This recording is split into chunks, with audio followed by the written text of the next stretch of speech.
There is no house at Knighton Gorges now. No lit windows, no music from the rooms. No servants move through the halls, no horses drawing up outside. No guests stepping through the door in their winter finery. Only the old gateposts remain, standing on the Isle of Wight, where one of the island's finest mansions once stood. But local legend says the house is not entirely gone. On certain nights, people have claimed to see it return, bright with candlelight, alive with voices, filled with music, dogs, laughter, and celebration. A vanished mansion, appearing for one impossible moment on the land where it once stood. And that is what makes Knighton Gorges so odd. It's not simply said to be haunted by the dead. It's said to be haunted by itself. Business is booming, but you know what really helped? Xero, the accounting platform for small businesses. I used to think spreadsheets were just part of it. Ugh. But real-time cash flow? Wow. Invoices that chase themselves? Even better. Books that automate? That's a big one. And I can keep track from my phone while I get the job done. No spreadsheet in sight. What a life.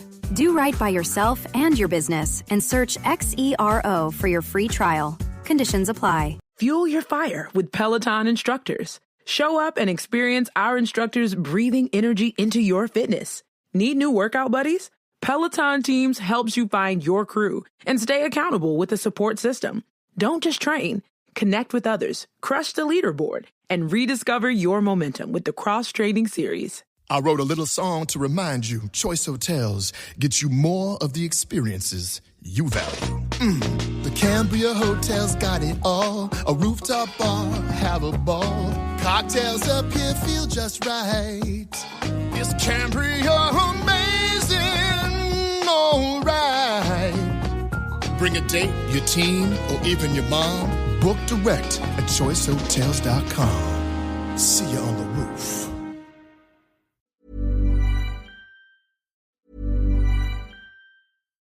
The pharmacy system is outdated, and it's time for a change.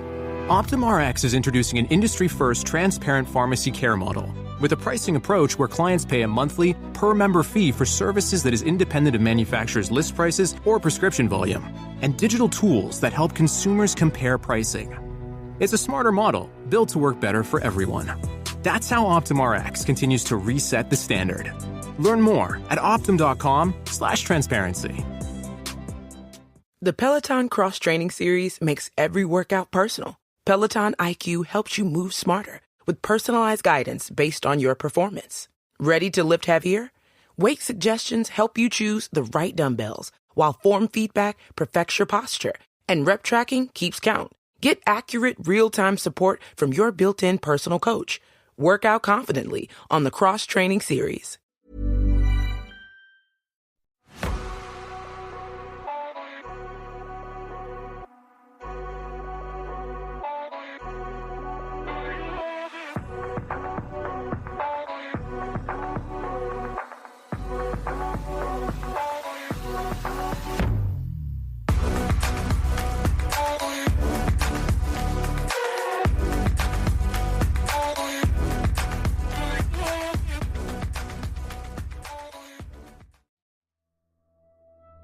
Hello, I'm Sarah. And I'm Toby. And welcome to the Whispering Woods Haunted episode. In this episode, we are going to... Isle of Wight. We are indeed popping over to the Isle of Wight. I'll get straight into it. Are you ready for the story? Yes, I am. At Knighton Gorges, there is no house now. Only the old stone gateposts remain, standing on the Isle of Wight, where one of the island's finest mansions once looked out across the surrounding land. The walls have gone, the rooms have gone, the windows, once lit from within, have long since vanished, and the people who passed through the house in life have been dead for generations. But local legend says Knighton Gorges does not always stay gone. An old newspaper clipping printed under the title Old Time Ghostly Revels records one version of the story. It describes strange Yuletide manifestations at the site, witnessed by two women who went to the place where the house had once stood. According to the account, they saw not a ruin and not an empty field, but the phantom shape of the old mansion itself, restored for a moment as it had been long before. At one of the windows, they saw the figure of a man dressed in 18th century clothing, with dark hair tied back by a black ribbon. From inside came the sounds of celebration, cheering, clapping, voices and music. One of the women heard a rich tenor voice singing, "God rest you merry gentlemen," with the chorus taken up by the rest of the unseen company. The field appeared to glow with light, as though it were being cast from windows that no longer existed. There were dogs baying in the darkness, the higher cries of smaller dogs, the sound of flutes and violins, and the murmur of guests arriving at a house that had already disappeared from the world. The clipping noted that only a few stones and gateposts remained of the mansion by then, and that several different versions of the Knighton Gorges haunting were already being told. One ghost was said to walk with rattling chains, but this account was different. It was not merely the sighting of a figure or the sound of footsteps in an empty place. It was the return of an entire house. A house lit for Christmas, a house filled with music, voices, dogs, guests and celebrations. A house that had been gone for more than a century, appearing once more on the land where it had stood. That is the strange thing about Knighton Gorges. It is not only said to be haunted by the dead, it's said to be haunted by itself. Before Knighton Gorges became one of the Isle of Wight's best-known ghost stories, it was one of its great houses. The manor is believed to have been built sometime in the 12th century, and for hundreds of years it stood as one of the island's most important ancient homes. Before its destruction, the antiquarian Sir Henry Englefield visited Knighton Gorges and described it as one of the most considerable and beautiful old mansions on the Isle of Wight. By the time only the gateposts remained, the house had already gathered a reputation that was larger than the building itself. Its history had become bound up with old family names, sudden death, scandal, disputed inheritance, and stories that were passed down so often that fact and local tradition began to sit side by side. The question at the centre of Knighton Gorges is simple enough. How does a house that no longer exists become one of the most haunted places on the island? Part of the answer lies in the age of the place. A building that stands for nearly 7 centuries does not belong to one generation. It watches families rise and fall. It changes hands. It absorbs marriages, quarrels, grief, ambition, and loss. And in the case of Knighton Gorges, the stories attached to its owners were dark enough that people began to speak of the house as cursed. One of the earliest names linked to Knighton was Hugh de Morville. In 1170, Hugh de Morville was one of the 4 knights involved in the murder of Thomas Becket at Canterbury Cathedral. The killing of Becket was one of the most infamous acts of violence in medieval England, and tradition later placed Hugh back at Knighton, burdened by guilt and believing that a curse had followed him home. Whether that curse was ever thought to belong to the house itself, or whether it came from the man who returned there after the murder, it is impossible to separate now. But in the later folklore of Knighton Gorges, Hugh de Morville gives the manor its first darkness. The estate remained in his family until the 13th century, when it passed by marriage to Ralph de Gorges in 1256. From that point, the name Gorges became attached to Knighton, and the house entered the form in which it would be remembered, Knighton Gorges. A grand old house on the Isle of Wight, already carrying the first suggestion that something uneasy had settled over it. By the 16th century, Knighton Gorges had passed into another chapter of its history. In 1565, Anthony Dillington bought the property from Thomas Gilbert and began the work of restoring and altering the old house. Like many renovations of ancient buildings, the new work did not completely erase what had come before. Parts of the earlier structure were kept and built into the later house, leaving older rooms embedded within the changed mansion. One of those rooms carried a name that would become part of the Knighton tradition, the Room of Tears.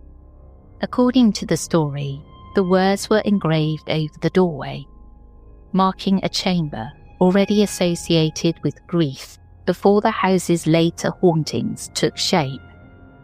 It was said that Sir Theobald Russell had died there from wounds received in battle, and that his wife, Lady Gorges, died there soon after, overcome by sorrow. The details belong to the kind of family tradition that gathers around old houses, but the image is a powerful one. A room preserved through renovation, its name carved over the door, carrying the memory of a man dying from violence and a woman following him into death from grief. In later years, while Knighton Gorges still stood, people said the Room of Tears had its own haunting. It was not always a figure seen at the bedside or a face at the door. Sometimes it was music. Witnesses claimed that from the room came the sound of something sweet and unexplained, as though the house were remembering a sorrow it could not put into words. The next tragedy attached to Knighton Gorges belongs to Tristram Dillington. By the early 18th century, the Dillington family name was still bound to the house, and on 7th of July 1721, Tristram Dillington died at the age of 41. The usual account says his death was caused by a self-inflicted gunshot. After a period of grief and decline, he'd lost his wife and all but one of his children, possibly to smallpox, though other versions of the story place more emphasis on gambling, debt, and the kind of despair that can take hold when a man's private life collapses around him. At the time, suicide carried consequences beyond the death itself. It was treated not only as a sin, but as a legal and social disaster for the family left behind. Had Dillington's death been officially recorded as suicide, his estate could have been forfeit to the Crown, and Knighton Gorges might have been taken from those who were due to inherit it. According to local legend, it was Dillington's steward who acted to prevent that from happening. The story says that the steward took Tristram's body and strapped it to his favourite horse, Thunderbolt. The horse was then driven towards the pond below the manor, creating the appearance of a nighttime riding accident. The explanation given afterwards was that Dillington had been riding home in the dark, lost his way, and drowned when horse and rider went into the water. The burial that followed is another uncertain part of the tradition. there is a memorial stone bearing Tristram Dillington's name in Newchurch, alongside members of his family, but local rumour says he was not truly buried there. One version claims that the skeleton of a large man was later found in the walled garden at Knighton Gorges, and that this may have been Dillington's actual resting place. Tristram Dillington was not only remembered as a dead owner of the house, he became part of the landscape around it. His death date, the horse, the pond, the possible hidden grave, and the attempt to disguise the manner of his ending all remained attached to the manor long after the people involved were gone. And in later hauntings, it's not always a silent figure that is linked to him. It is movement, wheels, hooves, a coach and horses passing through the grounds of a house that no longer stands. In the late 18th century, Maurice George Bissett became one of the names most often connected with the house's destruction, although the facts around that part of the story are less straightforward than the legend suggests. Bissett's reputation was shaped in part by his connection to nearby Appuldurcombe House, another great Isle of Wight estate. There he became involved with Lady Seymour Fleming, the wife of Sir Richard Worsley. The affair became notorious, not only because of the people involved, but because of the court case that followed. Sir Richard Worsley sued Bissett for £20,000 in damages, a huge sum, but the case did not unfold in the way Worsley hoped. When the court heard that he had encouraged the relationship between Bissett and Lady Seymour, his claim was badly damaged. Instead of the vast amount he had sought, he was awarded only a single shilling. The scandal followed everyone involved. Lady Seymour could not marry Bissett while Worsley was still alive, because divorce was not available to her in the way it might be now. Bissett eventually married another woman and had 2 daughters, Jane and Anne. But in the folklore of Knighton Gorges, he remained fixed as a troubled and destructive figure. Several versions were later told about the house came to be destroyed. One claims that Bissett, shunned by society and suffering in both mind and body, came to believe that Knighton Gorges was cursed and had the building torn down. Another version said his decision was driven by family bitterness, and that he destroyed the house so that a disliked heir could never enter it or inherit it as a home. The newspaper clipping I found preserves a similar tradition, saying that the mansion was demolished to fulfill a former owner's oath that a nephew and heir who had displeased him should never set foot inside the dwelling. The surviving records complicate that story. Bissett's death record places him in Scotland in December 1821, not on the Isle of Wight, and his will, dated from 1818, does not clearly support the later story that he personally ordered Knighton Gorges destroyed. By then his residence was given as Bath, and the will appears to raise questions over whether he still held the property at the time. What can be said is that by 1821, Knighton Gorges was gone. Whether it was destroyed by fire, deliberate demolition, neglect, or some combination of events now blurred by time, the result was the same. Only the gateposts remained, standing where the entrance to the estate had once been, and after the house vanished, the stories did not fade with it. They grew stronger. Once Knighton Gorges had vanished, the most famous haunting attached to it was no longer confined to a room, a rider, or a single figure seen in the grounds. It was the house itself. The best-known version of the story is usually set on New Year's Eve, when a man walking towards Newchurch was almost run down by a horse and carriage. Annoyed by the recklessness of the driver, he followed the carriage to a nearby house, intending to complain. When he reached it, he found the building full of light and sound. There was a party underway inside, with people dressed in Georgian clothing, dancing, laughing, and celebrating as though he had stepped into another century. He knocked at the door, but no one answered. The noise from within was too loud, or the people inside were too absorbed in their revels to hear him. Eventually he left and continued on his way. Later, when he described the place to local people, they asked him to show them where the house had stood.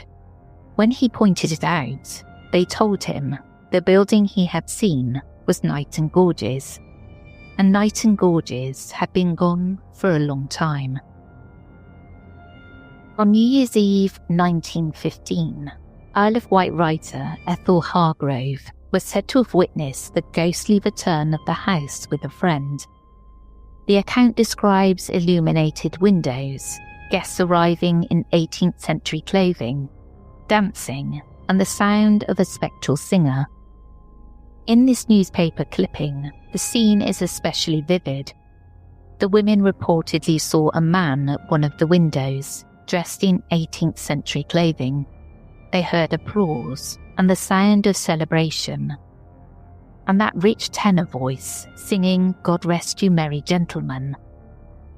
By the time the newspaper printed the account, the story was already being treated as one of several traditions surrounding Knighton Gorges. The writer noted that it was not the usual ghost associated with the place, which was said to walk with rattling chains, but another and more picturesque version of the haunting. The ghostly house is the most famous tradition at Knighton Gorges, but it's not the only haunting attached to the site. Because the land is privately owned, most modern visitors see only the old gateposts from the road. Those gateposts have become the focus of many of the later stories. One of the stranger reports concerns the stone animals that once stood on top of the pillars. The tops of the gateposts have apparently been empty since at least 1916, yet there have been accounts of people seeing figures there long after they were removed or destroyed. Some witnesses describe them as lions. Others say gargoyles or dogs. In 1972, a man named Edwin Perry reportedly wrote to a local newspaper asking what had happened to the stone animals he'd recently seen on the gates. And another person made a similar inquiry about stone figures resembling lions. On the anniversary of Tristram Dillington's death, 7th of July, he's said to ride through the grounds in a coach drawn by 4 horses. The story links back to the strange circumstances of his death, the horse Thunderbolt, and the attempted cover story of a riding accident at the pond below the manor. According to one source, the Ghost Club recorded several sightings of Dillington and his horses between 1927 and 1977. Another figure reported at Knighton Gorges is a woman dressed in blue or purple. She's said to run from the place where the manor once stood towards the gate. Some versions identify her with Jane, the daughter of Maurice George Bissett, though the reason for that connection is not clear. The image, however, remains fixed to the folklore of the site. A woman fleeing from the vanished house, crossing the ground towards the only part of the old entrance still standing. Visitors have reported phones and torches failing near the gates, and cars breaking down close to the site. Today, Knighton Gorges is no longer a mansion. It is a gateway, a memory, and a collection of stories that have outlived the building. The house is gone, but at Knighton Gorges, the dead are still set to arrive by carriage. The old gateposts still seem to keep watch, and on certain nights, the vanished manor returns in light, music, voices, and celebration.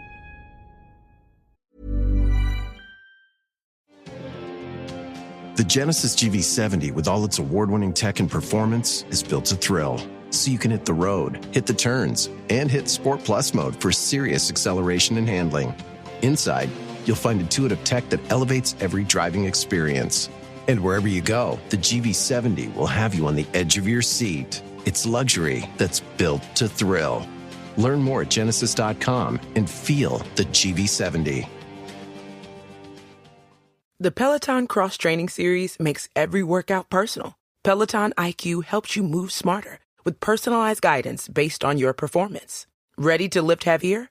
Weight suggestions help you choose the right dumbbells, while form feedback perfects your posture and rep tracking keeps count. Get accurate, real-time support from your built-in personal coach. Work out confidently on the Cross Training Series. The bit that did it for me were the animals on the gatepost moving, especially if they were gargoyles, because it just reminds me of Ghostbusters. Yeah. You know the gargoyles? They come alive? Yeah. Whatever they are. They're not quite gargoyles, are they? Yeah, they are. They are, I think, aren't they? That's what it reminds me of. I do find gargoyles very creepy. Yeah. They are, aren't they? Imagine they came alive. Chase you down the street from church. Yeah, I wouldn't want that happening. Oh, I'd have to pick me skirts up and leg it. Well, that's the end of this episode. I hope you enjoyed, and we'll catch up with you again soon. We will indeed. We'll catch you again tomorrow for the main episode. Take care, everyone. Bye-bye.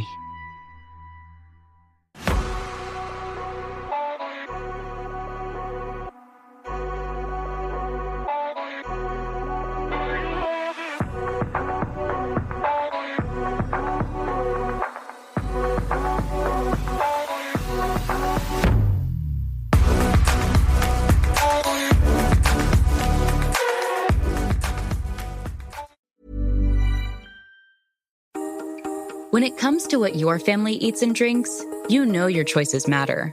You're the expert because you know what fits your life. And getting it right starts with good information. That's why America's beverage companies are sharing more information about our ingredients at goodtoknowfacts.org. No spin, no judgments, just the facts straight from the experts for more than 140 beverage ingredients. Visit goodtoknowfacts.org.